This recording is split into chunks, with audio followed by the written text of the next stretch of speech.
Hello lovely people and happy end of the summer.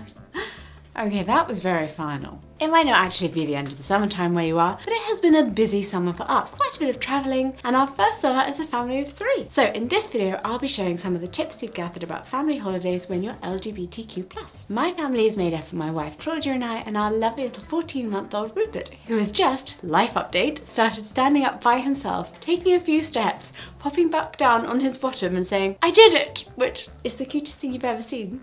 And a really big deal for a child who only just learnt to push himself up into a seated position from lying down before his first birthday. So it feels like a lot of his movement milestones have come very suddenly all at once. Babies really do just move at their own pace. We've noticed that being away from home is something that really speeds up his development though. He always comes back with new signs, words and more of an oomph to move. This latest spurt was definitely inspired by being around his big cousins at my recent family reunion. The children were all so sweet with him, but he was the youngest by quite a few years, so he had lots of fast-paced crawling to do to keep up with the 7, 8 and 9-year-olds running around, hence the new need to get on his feet. That was just in the Lake District, which is a 6-hour car drive that we had to break up with really frequent stops. Thankfully, he consistently sleeps in the car or looks at his books. But this year, we've also travelled to the Spanish islands of Tenerife and Mallorca and Cannes in France. For the first one, we stayed in a villa and the other 2 we stayed in hotels. It is, of course, incredibly exciting to be able to take your baby on their first ever holiday, not only to introduce them to other cultures or to your own, or / one of your parents if you're living in a different home country, but also to give them that chance to develop new skills and the opportunity to dip their toes in the ocean or smell the frosty air. And for you as a parent, it's just the perfect way to escape from everyday life. Put work on the back burner. Just focus on your people. 2 of our trips abroad were technically work trips for me, but hey, I can squeeze quality family time out of every moment, regardless of whether I have to pop up on stage and give a quick little speech or not. Side note, my son absolutely does not care when I'm talking to an audience. He'll watch everyone else in the lineup and then I come on and it's, nah, I get this at home. The betrayal.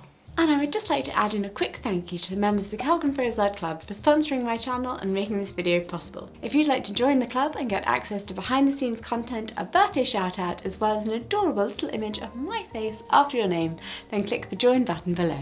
Whatever the reason for travelling, you may find that it's a little more complicated now that you're a family, so let's get into those tips. Number 1, do not forget your documentation. We're from the UK, where a child born in a marriage of 2 women will have both of them listed as parents on their birth certificate. We are thus legally automatically both Rupert's parents and didn't have to take any extra steps like second parent adoption. Whenever we leave the country, we take both one of his birth certificates, always ask for extras at the registry office, and a copy of it. However, we've never had to use it, highly likely because all 3 of us have exactly the same surname and my wife is the spitting image of our son. If the passport person isn't thinking gay, they're probably thinking, oh, the redhead must have married into the family, and just assuming I'm his sister-in-law. Make sure if your name isn't exactly the same as your child's, and I mean exactly. My parents each gave me their surname so that I had a double-barreled surname at birth, and I spent my entire school career with teachers just assuming my parents were divorced because they didn't have the same surname.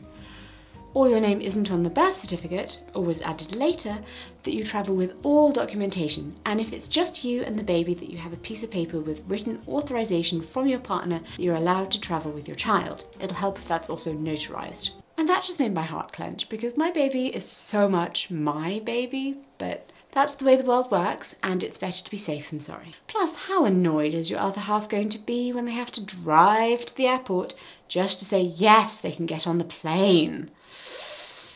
Oh, that's going to make her really mad.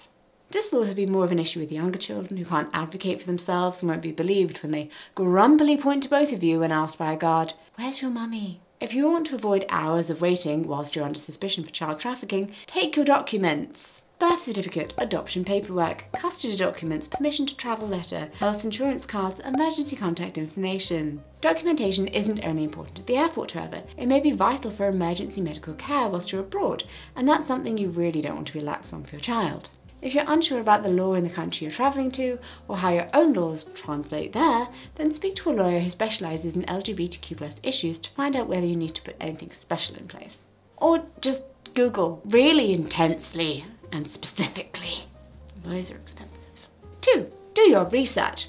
There are more than 70 countries in the world that consider consensual same-sex relations a crime. Yeah, probably research your destination in advance. Are LGBTQ+ relationships a legal way you're going? Does that apply to tourists? Is it a kind of in-name only sort of thing where it's never actually enforced? Will you be safe and comfortable in the hotel but need to adjust your behaviour in the town? Or should you be less physical all the time? How do you co-parent without looking like you're very clearly co-parenting? Alternatively, choosing a different holiday destination may be easier for you and your family. And you may be asking, but if you're LGBTQ+, why are you going to a country or location where you're not accepted or might even be illegal? Well, how fortunate for you that your parents and grandparents all came from such accepting countries and you have no relatives in other places you'd like to visit or history you'd like to see.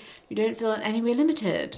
If you are visiting a country where you have to be a little more private and reserved, make sure that where you're staying gives you the opportunity to unwind, even if that's just a very private Airbnb. It's very hard to hold in such a big secret, and a lot of work to remember not to do little things like kiss your partner hello and goodbye. You need to be able to just relax and be yourselves at the end of the day, especially with the added hard work of looking after little ones in an unfamiliar space. Plus, we're very, very familiar with each other when co-parenting. It just is how it is. And it's very obvious to other people that you know each other intimately when you co-parent in such an easy way. If you've chosen a destination that is LGBTQ+ friendly, research to see if they have any LGBTQ+ family friendly hotels and even local restaurants or places to visit, as it's always good to support LGBTQ+ businesses wherever you are. How many times can I say that acronym? Many. Here's another time. The International LGBTQ+ Travel Association is a comprehensive travel planning resource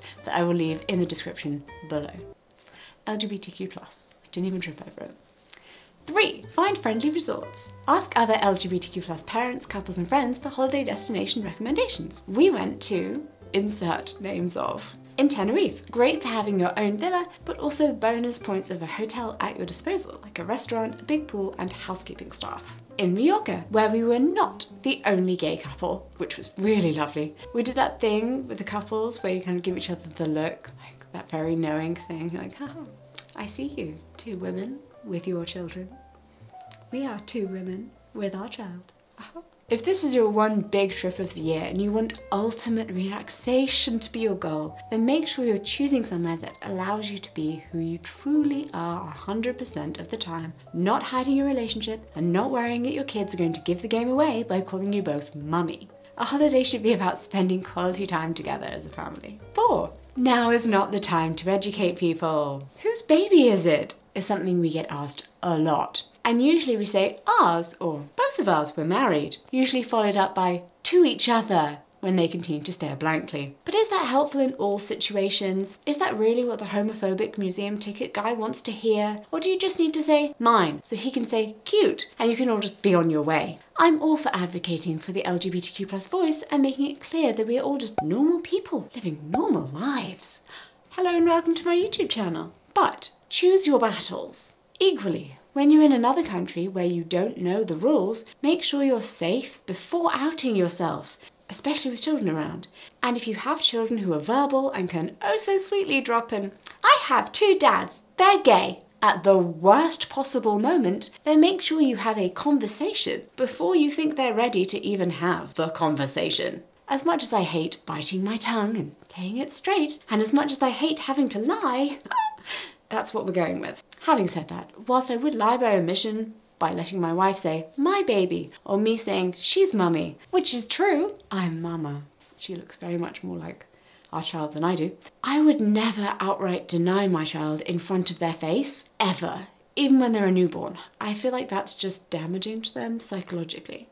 Adding on to this point though is that you should prepare for people to potentially ask some questions that those back at home wouldn't, because locals might not be used to seeing families like yours being open. And that's one of the reasons why it's important to travel and experience the world. Not just for your own little family and for your own little person, but for those in other places to see that your family is just like any other. By visiting and being our normal, boring selves, we're helping to change perspectives on what a family unit looks like.